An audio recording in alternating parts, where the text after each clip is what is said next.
Films come in many shapes and sizes, and how they are made is equally varied. However, even when trying to connect the most disparate kind of movie, I believe you are left with similar qualities which will help to answer where films come from. Firstly, and very briefly, cinema comes from technology. The very first motion picture camera paved the way for every movie we see today, without which we are left with nothing. That being said, the technology did not create itself, it was made and used by people. So who are they? Following the line of auteur theory, the only time a film has more than one author is when a film has more than one director. This is rare, however these examples prove that even within the confines of director as author, it does not limit itself to one person. But what is it about the role of directors which makes them so important? Ultimately, they are the people who have their fingers in the most pies. Of course, there are poor directors, however the great ones have an interest in all aspects of the filmmaking process, which, although not without exceptions, is rare for another job to entail. These are broad strokes. Every film is made different, but this is how all my favourite films were made. A strong director has a vision which can be supported by the plethora of great artists who work together to make a film. The cinematographers, the production designer, the actors, the visual effects artists are all indispensable to how a film comes out. However, ultimately, all the films which seem to have the most to say are the ones which come from the most direct idea. I think more generally, films come from leaders, the people who dream the most. People have different dreams, which is why having directors with a vision is important. However, leadership can come from anywhere.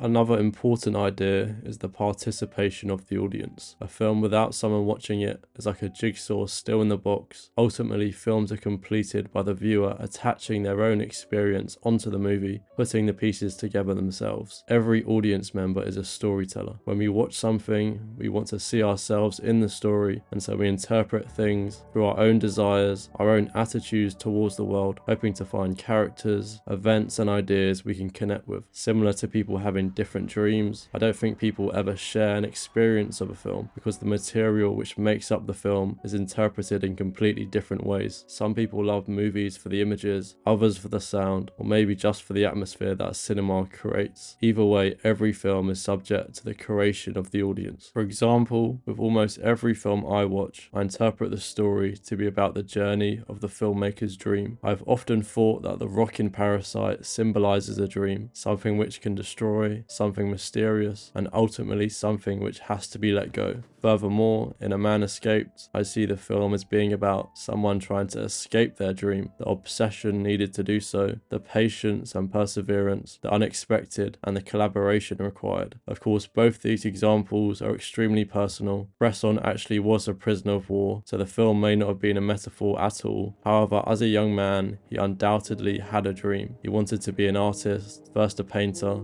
then a filmmaker. He struggled to get his art made, and eventually made some of the greatest cinema of all time. This is a pattern I could bore you to death with. Damien Chazelle's films are even more explicitly about the subject of dreams. Likewise, I've heard Nicholas Winding Refn say all his films since Bronson have been about himself. Dreams can far exceed yourself, however ultimately they come from you. The author is the dreamer.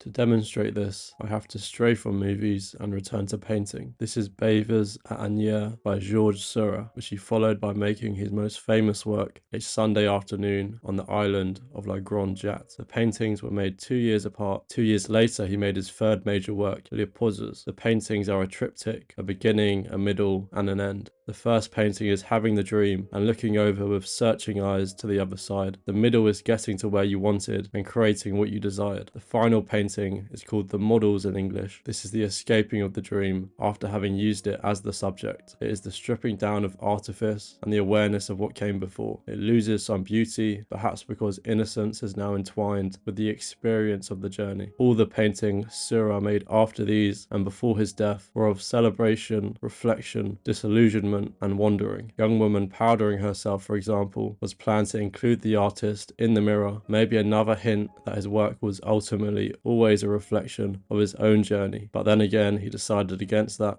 so maybe not. Finally, I would like to speak about the artists who couldn't escape their dreams. Having found the things they cared most deeply about, it seems some people cannot let go of what they create. Some of the greatest artists are burdened by obsessions which seem to weigh so heavy that they sink, often losing the people closest to them. Art can be the most alienating thing, requiring sacrifice, which is extremely lonely. Sometimes this cripples the people who create the greatest work. Moreover, there are those whose dreams halt at the beginning, unable to make it to the other side, perhaps got distracted, or maybe just comfortable. Of course, some dreams return again and again, so the journey never really ends. However, like the father and son at the end of Parasite, it is the one with the plan who has the responsibility.